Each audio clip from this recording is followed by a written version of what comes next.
Bismillah ar-Rahman ar-Rahim. Very welcome, ladies and gentlemen.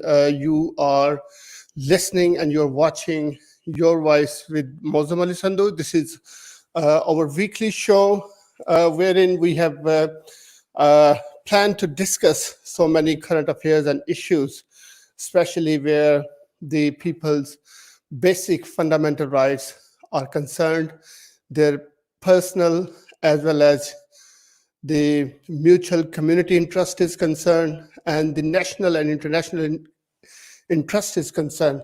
So, ladies and gentlemen, we have today one very important guest with us. I would like to introduce Tony Gosling, who is the former investigating journalist. Welcome, Tony. Hi there. Yeah, well, I'm actually a former BBC journalist, and I was a researcher and a journalist for the BBC. As some of your listeners might remember, a station called Greater London Radio in the 1990s, and working with characters like Johnny Walker, Tommy Vance on that programme, which was very much what we were doing was cutting edge news, international and national, for London's listeners to the BBC, and so that's where I kind of learned how to do the job, which is to go out of my way to dig out sources, which very few journalists, most journalists are too lazy, let me be frank, to do this, to actually bother to dig to find the truth. They're much happier to just allow the lies to come into their in tray, and then just to copy them and paste them into either a newspaper or into a bulletin. And you need to be actually quite active in order to find, the honest sources. So many people out there who are vying for our attention and who've got a financial interest in it, are being paid to force their voice onto the airwaves. And so that's what I learned working in Marylebone High Street in London near Baker Street. For the BBC, is to just make sure that the listeners have got the maybe quieter voice, the not so well financed voice, but the more authentic voice. For example, I was working there during the first Gulf War, and I managed there was a bit of controversy around the production office, and then in the newsroom, but I managed to get on a guy who'd done a biography of Saddam Hussein, which was quite a sympathetic biography. And he only lived around the corner from the radio station, so we got him into the studio, and there were a few raised eyebrows, like, how, we're supposed to be at war with Iraq.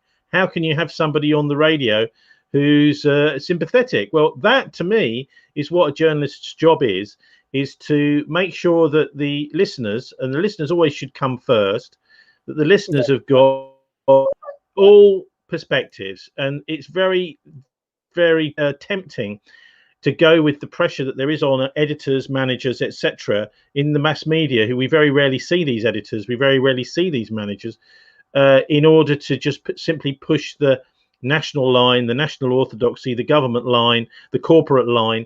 And I always try to get voices on which will show that that isn't the only perspective. That is very correct. Thank you very much, Tony. You gave a very brief and articulated introduction of your work, especially the investigating work you have done so far. And I believe that a lot of listeners must have known you or recognized your work. However, Tony, I really extend my thanks to you to become the part of my show today.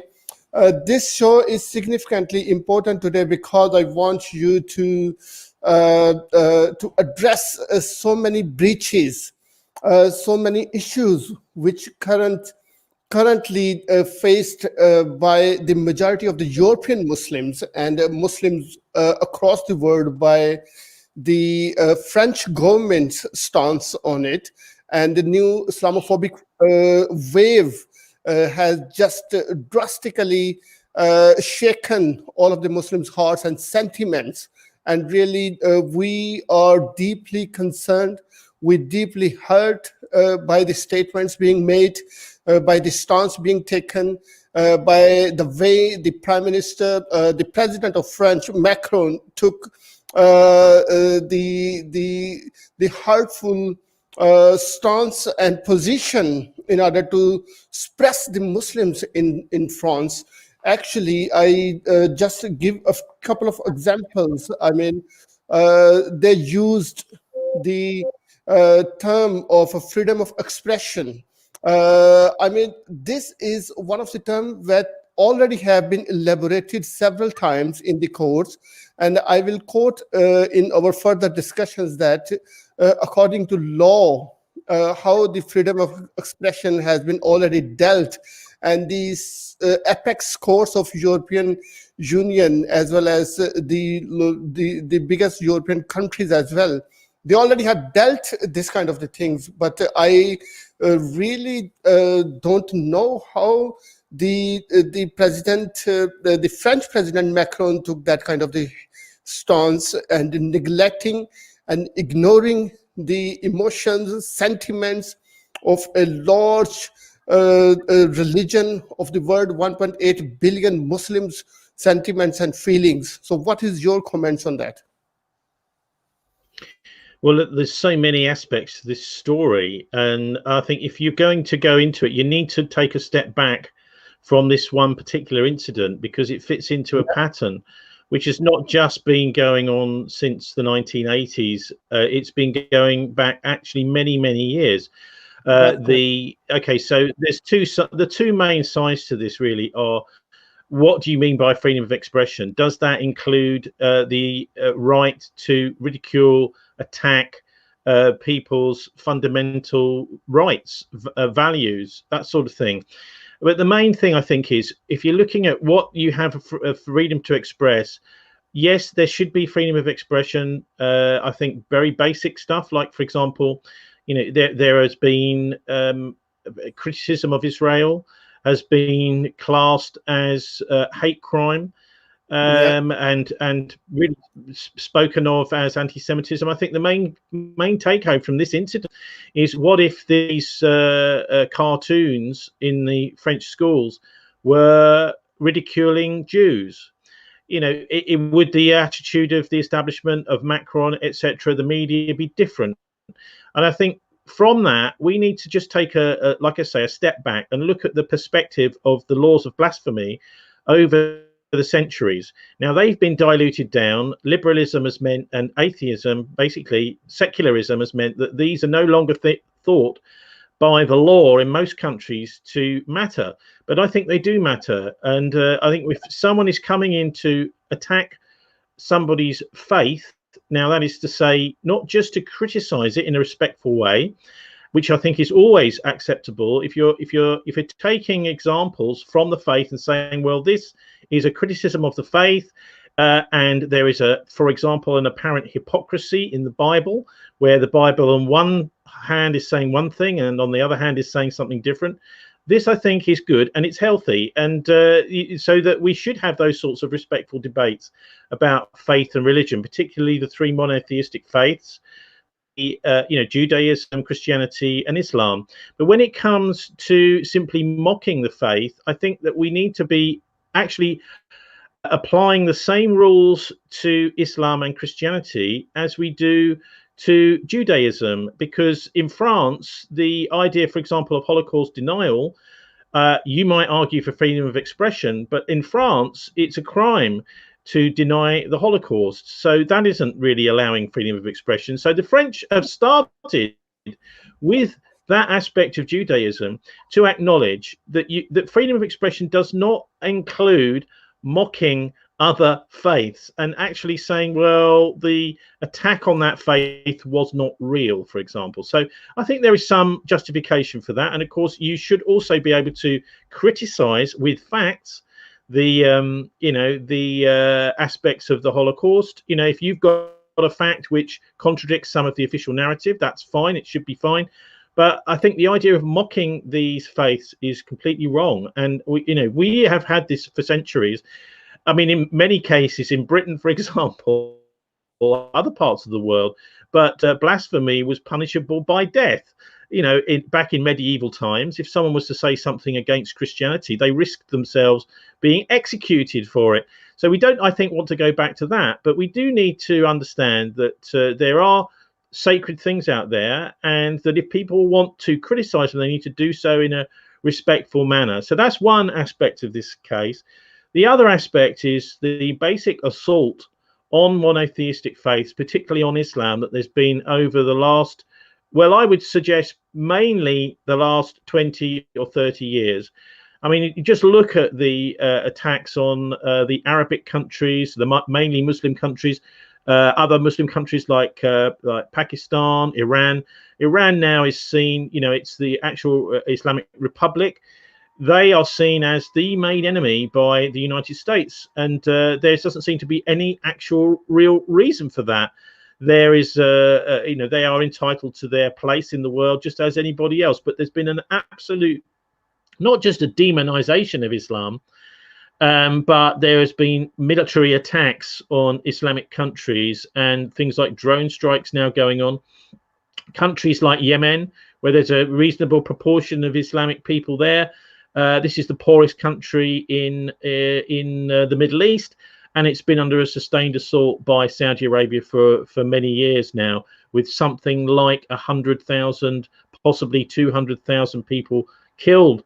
So these Islamic countries, many of them, I mean, I'm not saying Yemen is an Islamic country, it's just part of the mix there. But places like Pakistan, Afghanistan, and particularly Iran have been targets from US terrorists, etc., for a long, long time. So there is an attack not only on the faith itself in France, but there's a military attack on the whole idea of Islam. Now, what does this remind you of? It reminds me of the attack by the Nazis on the Jews back in the 1930s and 1940s, the genocide of Jewish people in Europe, in occupied Nazi Europe. And so I think we need to see this all in context, that there is a big, powerful force out there that is trying to undermine these faiths in all sorts of different ways, and trying to sensationalize what happened in France, also through the third real, I suppose, main aspect of this is the attack on Islam itself through these various intelligence agencies. So what we've seen is the British, through individuals, actually, we're going right back to the late 1900s, the late 1800s, early 1900s, the turn of the century, around about 1900, or by the British Empire over in the Middle East, because the British were everywhere in those, interfering in all sorts of countries, redrawing lines as they did with the Sykes-Picot Agreement in the Middle East. British, what we were doing, I should say, in those days when we had an empire, was actually infiltrating various fake versions of these faiths in. So we saw, you could go right the way back to medieval times with the Knights Templar. These people were basically fake Christians that wanted to use Christianity as a cloak in order to come to the Middle East and plunder, to kill, to murder, to steal. But they tried to use the name of Christ and the idea of Christianity as a way to try and con people to thinking that they were Christians. Well, many of the terrible acts that the Templars did were well away from the scrutinizing eyes of people in Europe who were supporting them. They didn't know what was going on, but we do now. And we've seen since the 9/11 attacks an increasing use of these kind of proxy forces, these people like the Salafists, people like Al-Qaeda, people like ISIS, as a kind of fake version of the Islamic faith in order to basically demonize. And also, basically, these are just mercenary proxy armies that wave an Islamic style flag in order so that the Western media can point the finger all the time and say, this is Islam doing this, this is Islam doing this. Well, the fact is, anybody that actually knows Muslims, say here in the United Kingdom, knows that Muslims are not terrorists. They are actually some of the closest people in the world to the original monotheistic faiths. Things like the 10 commandments that from Moses, people that actually keep those commandments. I mean, I myself know quite a few people have been brought up here in Britain and in other countries like Canada who have looked at at Judaism, they've looked at Christianity, and they've said, well, most of these institutionalized faiths are kind of not revealing the original teachings, things like supporting abortion, this kind of thing. And so they've turned to Islam as one of the closest faiths to the original, what the original Moses and the Jews intended in the Old Testament. And of course, Jesus too in his Sermon on the Mount, and what Muhammad said as well. These are very, very close to what one could call a good, close moral relationship with God. So those are the three aspects I'd just like to start with there of this specific incident in France with the beheading of the school teacher. I would suggest that was a deliberate, provocative incident, not done by an ordinary Muslim, but done by what are now dubbed as Islamists. That is to say, basically agents of the Western intelligence services who go in to do extreme acts, very questionable, but based on what is effectively a real grievance that many Muslims feel. So I think that's what we're looking at here, is probably some sort of provocation by the intelligence services. I don't know the exact incidents, but we've seen this time and time again. I mean, I've been looking, for example, very closely at the Manchester Arena attack, and it seems clear to me that the Western intelligence services were extremely close to Salman Abedi, the alleged bomber, and his family. His father was working for MI6 as part of the Libyan Islamic fighting group for many years, and he then disappeared off to, I think he's now in Turkey.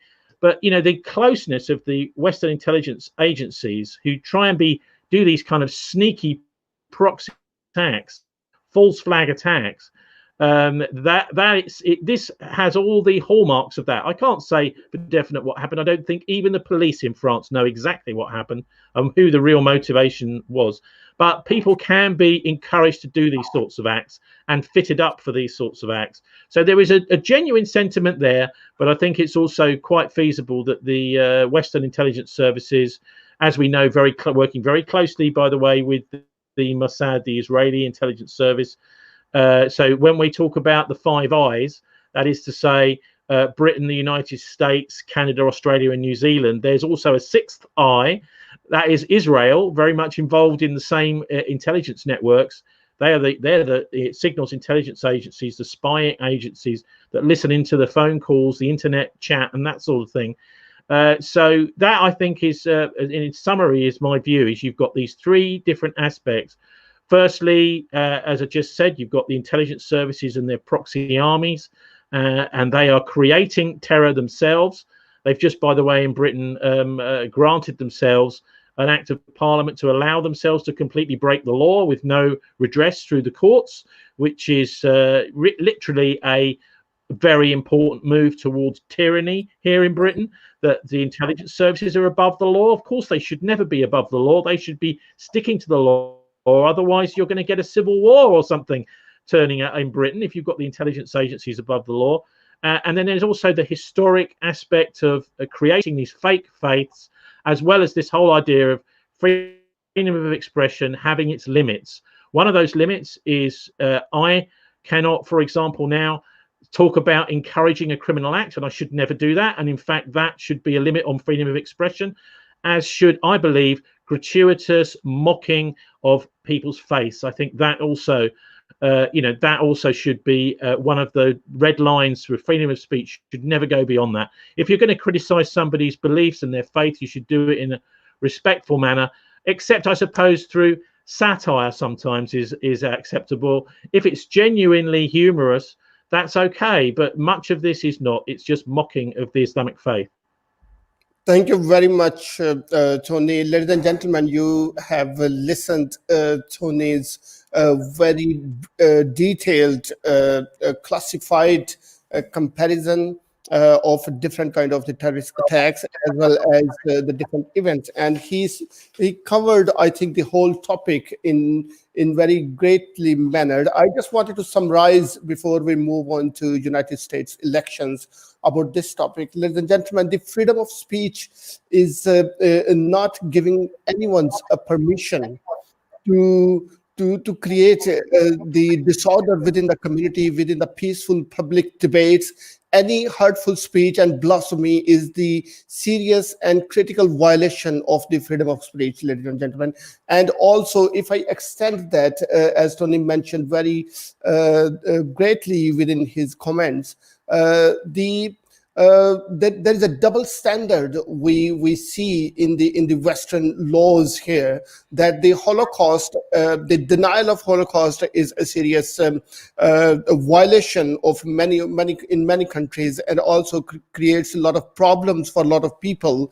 And also, the denial of denial of Holocaust is not protected by any rights and any human rights. And they said that the denial of Holocaust is not covered by the freedom of speech. I refer here a few cases of the European Court of Justice. It is the first case is, I think, the Germany's top court, which held, it was in 2018, which held under the Article 5.1 of the Basic Law, which gives the rights of the freedom of speech. In the court ruled, and I quote, Holocaust denial breaches the limits of the peaceful public debate and presents a disruption of the public peace.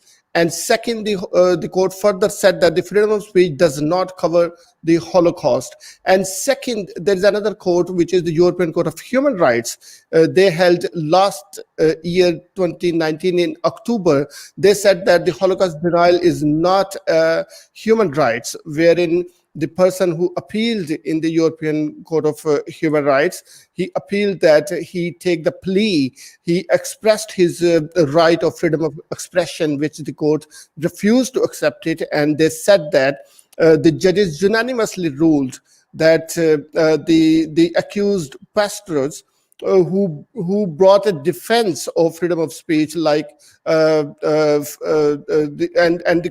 court said here, the defense manifestly ill-founded and had to be rejected, and such statement could not be attack the potential of the could not attract the potential of the freedom of speech, ladies and gentlemen.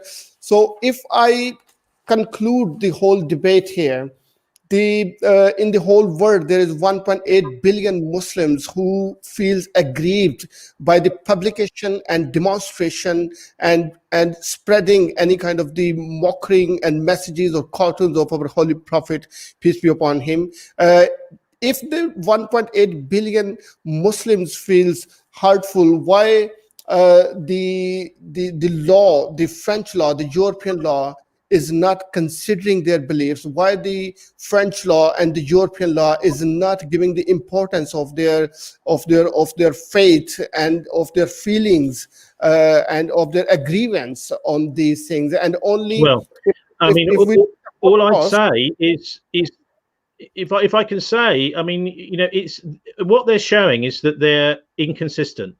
So they have a bias towards some specific faith, but not towards another faith. I'd also say, I mean, for example, back in the 1980s, I think it was late 1980s here, we had the release of a film called The Life of Brian by Monty Python, which some Christians believed, a very few actually, was mocking the life of Jesus Christ. It's actually, I mean, I assume myself, I'm a Quaker, a kind of traditional British Christian, not really part of the mainstream church. We're what they call non-conformist part of Christianity.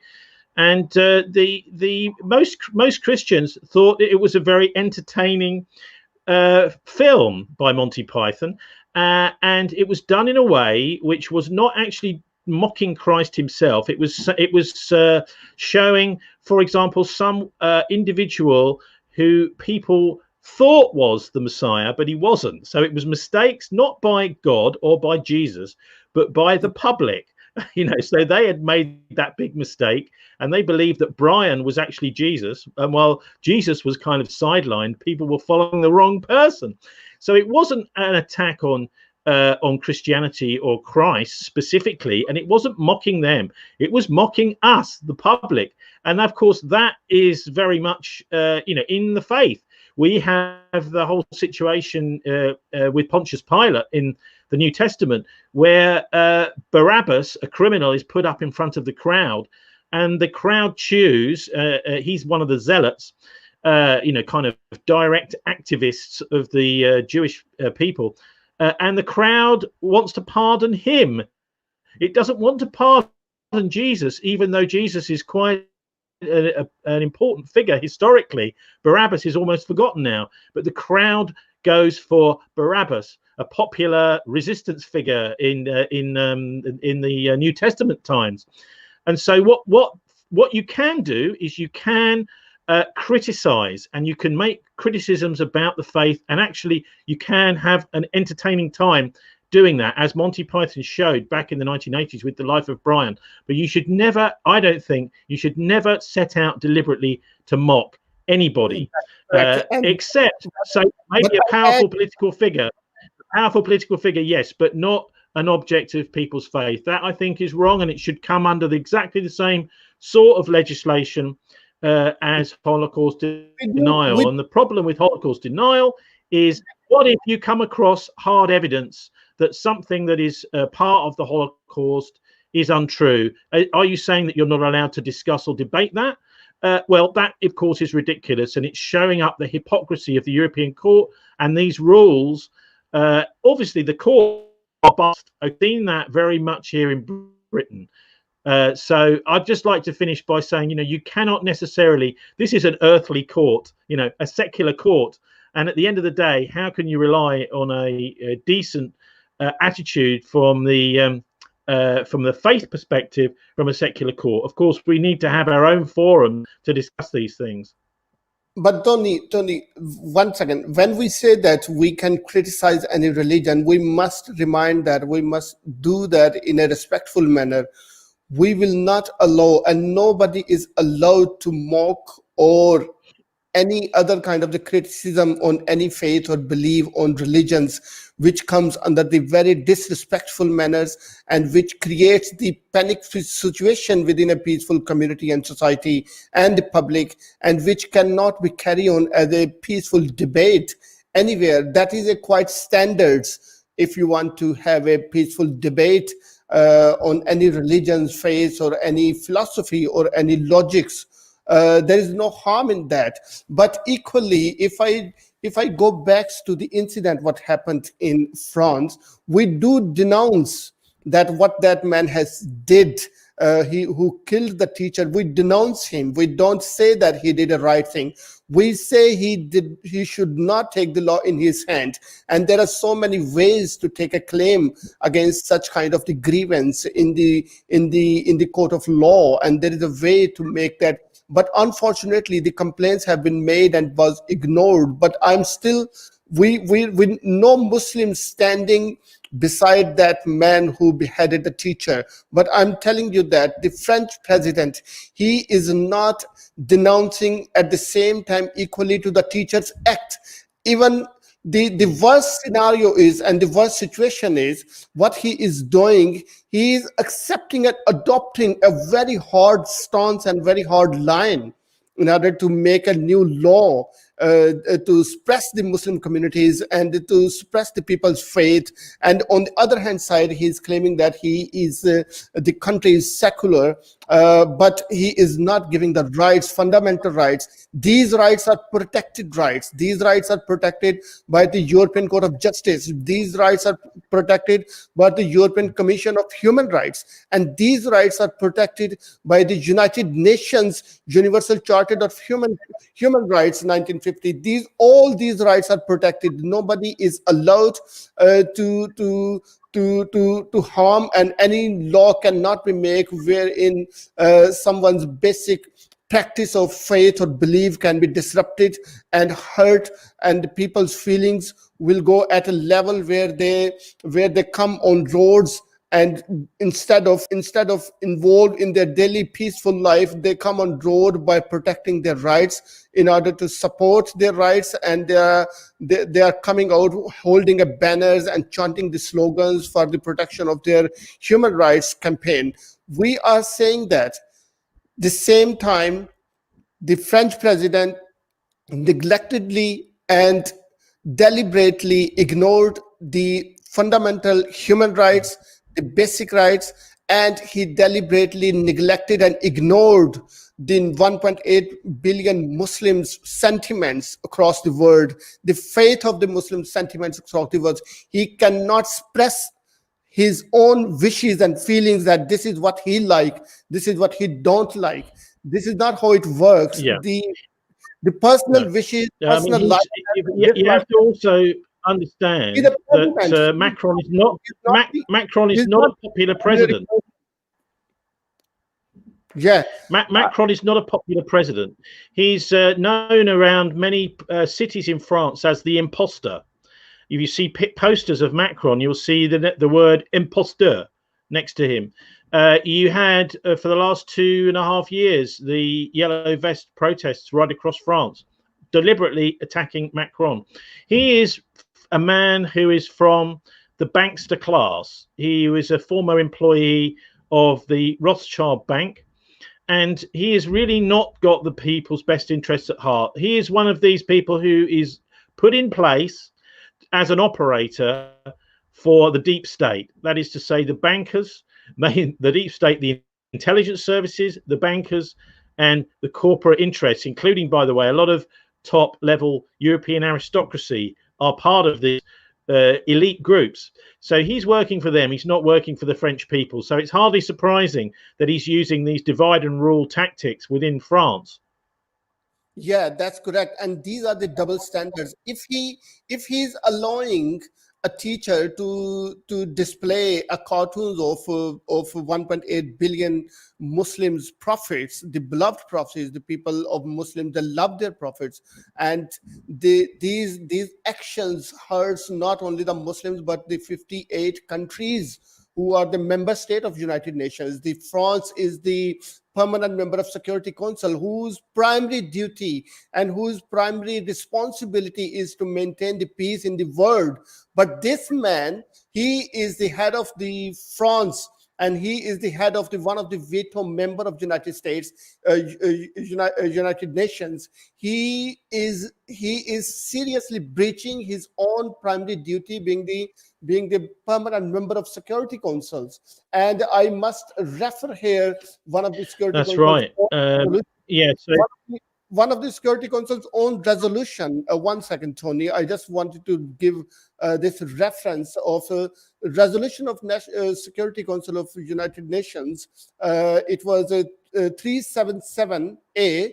It was passed in 1950 and adopted by the General Assembly of United Nations, wherein they have adopted and they have taken a rule that if a permanent member is trying to stop the General Assembly from doing any action which is against the peaceful society, the security of the people, and the security of the world, and the peace is in danger, then this permanent member cannot come forward to veto any this kind of the resolutions. They denounced their play, and they said that we will intervene where a permanent member of Security Council is involved in breach of the peace of the world, and is he actually having the full responsibility to maintain the peace and discipline and security of the world.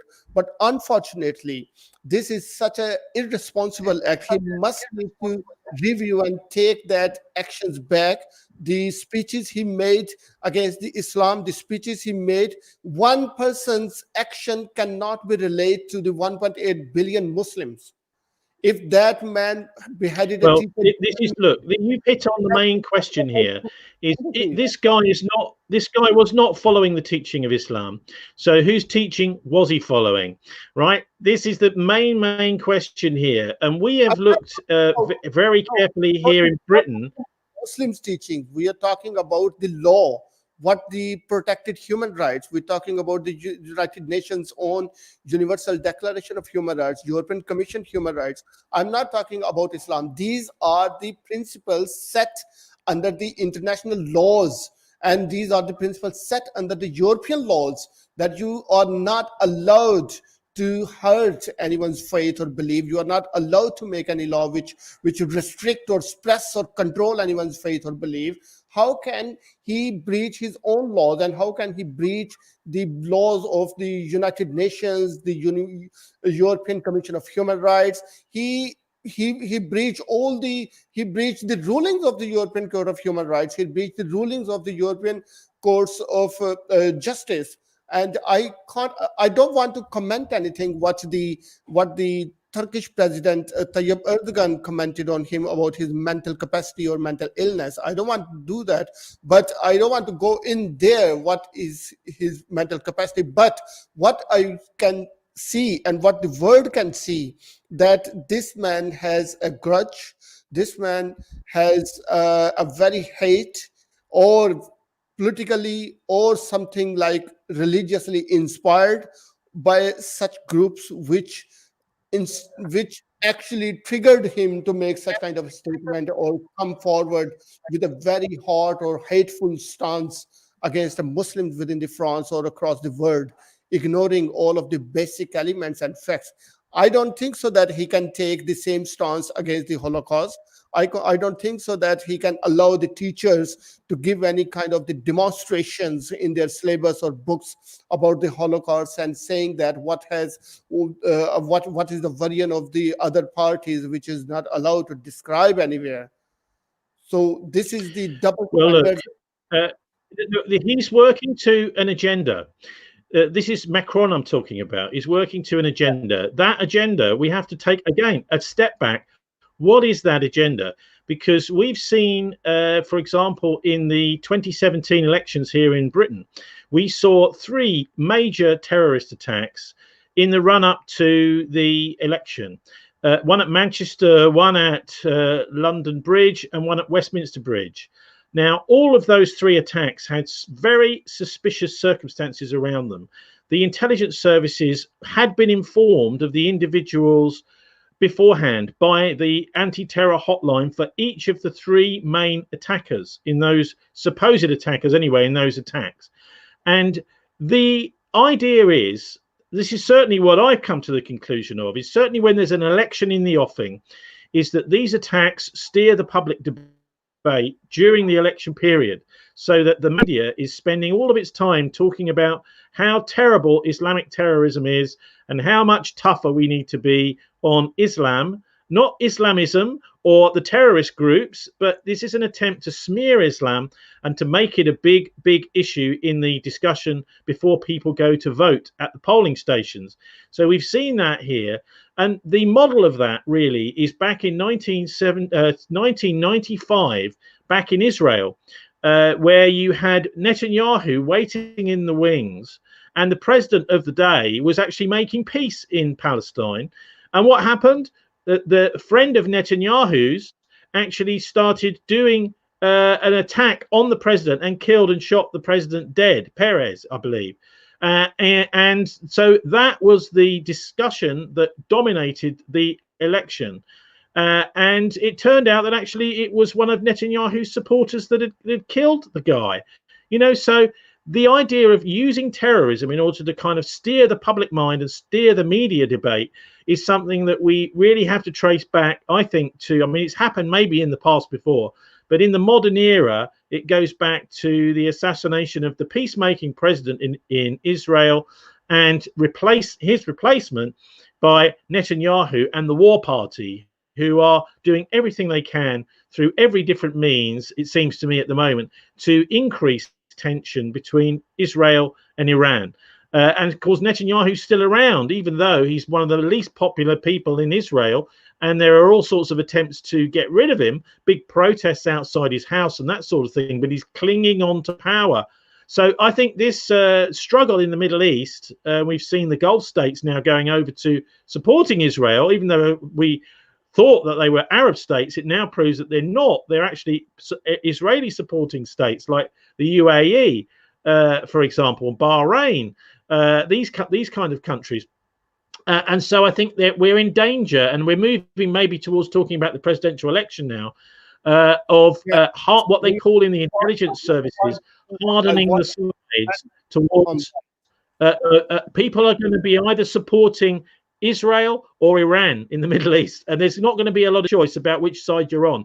The idea is to force each individual, each nation, to choose a side in what is a potential coming war. And that is the one policy that Joe Biden and Donald Trump don't seem to want to talk about in the debates, is foreign policy. I mean, this was a key thing for the rest of the world watching what's going on in America. We all want to know what's going to be your foreign policy. Anyway, they've massively diluted the discussion in the presidential. There was no discussion in the first presidential debate, and only very minimal, trivial discussion in the second debate. So promises from Donald Trump or Joe Biden about not starting another war in the Middle East, which I think is a very significant aspect to the presidential race at the moment. Yeah, and also, Tony, in the Middle East, the trade agreements, and also in Syria, the Donald Trump is more interested. However, we see in the debate, he was diverting the topics towards the other things instead of giving the main focus lines, which should have been discussed there. He failed to address the COVID-19 situations. More than 220,000 people have died, and they said that nearly 200,000 people could be died by the end of this year, and still then there is no vaccination is ready. On top of that, there is also he made some allegation about the Joe Biden about his son's business interests in China. And what is your comment on that? How it will affect? And also, I want your comments on the possible voting by postal voting and possible frauds or rigging the elections by postal voting.